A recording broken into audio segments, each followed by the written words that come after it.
Welcome guys to my second episode of Mountain Leader Mondays. I seem to be uploading on every other day but a Monday. Tune in on Monday, there will always be a fresh episode. We are talking about the next part, hill walking, the official handbook, the mountain leader and walking group leader schemes. If you're doing your mountain leader or you just want to get out in the hills safely, this is the book to get. So the last episode, that's about movement skills. I will link up here. Footwear.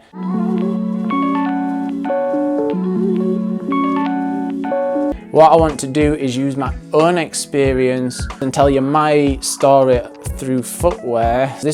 I'm reading this straight from this book. Progress can be aided considerably by wearing appropriate walking boots. It's common for novices to aspire to using the same type of footwear as their role model. Clumsy walkers are often discovered to be wearing oversized footwear. The choice of footwear is covered more in detail on page 53. But on page 53, boots, it's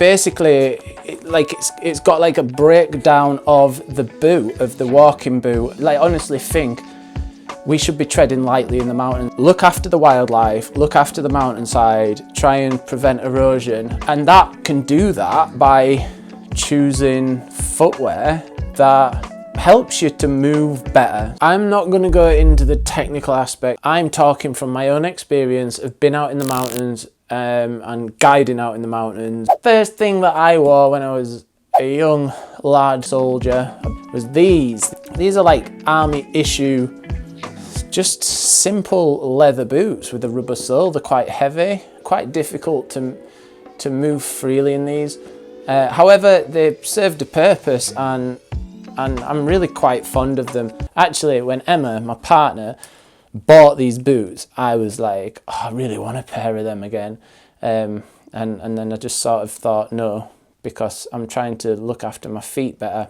These are not the best for your feet. You're gonna sweat a lot in these. And then I left the army. I started wearing walking boots. I wore them for quite a while, these boots, and I found that they were all right. And then I moved on to B2 boots, so like 2-season boot. The sole of the boot on a B2, for example, is solid. And actually put crampons, you can put spikes on the bottom of the boot, which means the foot, once the foot's in the boot, it cannot flex. It's like solid, it's boom, it's like this. Now, that's great for if you're doing winter skills, if you're doing winter mountaineering. Of course, you have to kick into the ice, into the snow. I'm talking about summer hiking, summer mountain adventures. Like, some people need ankle support. Boots are amazing for offering ankle support, but you don't need to get a solid 2-season boot. You don't need that, or 3-season boot. If you're walking in the summer, you need a boot with a flexible ankle support, because then it allows the ankle to do what it needs to do. If you've got strong, flexible ankles, you do not need anything to support that. Your ankle is designed that terrain. I mean, we are human, did all right without boots. You just need to practice the movement more. Then I started running, getting out into the mountains and actually running that terrain. That was my natural progression. So then I came across this type of footwear. With fell running shoes, they are designed to be light. They're designed for you to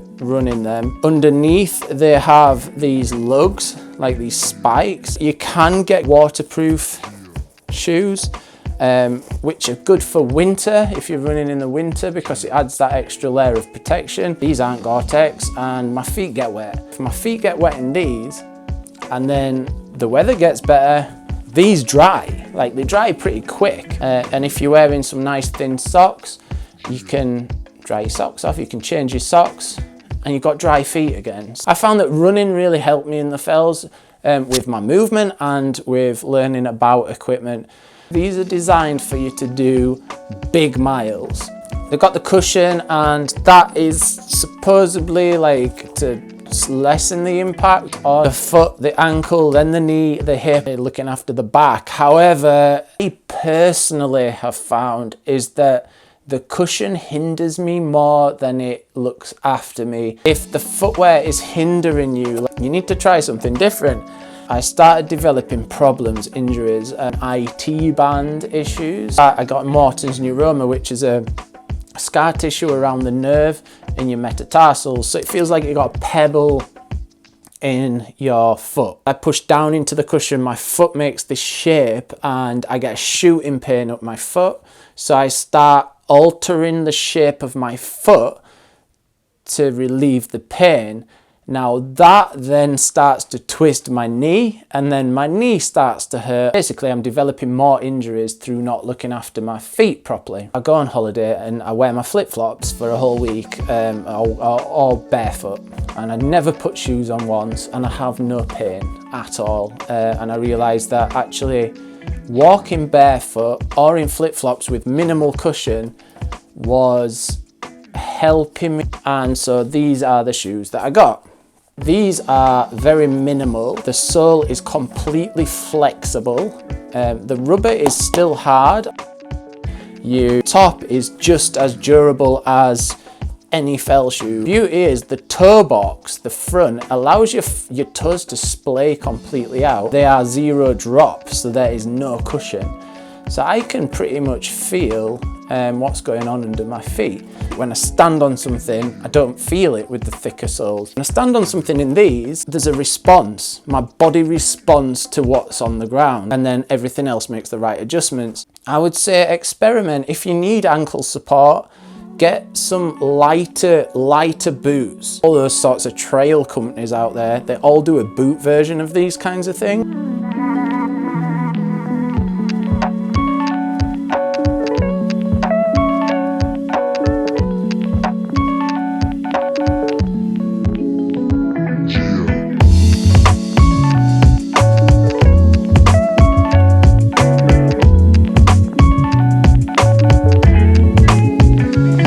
I hope that makes sense and you can see how I've progressed each type of piece of footwear that I've gone through.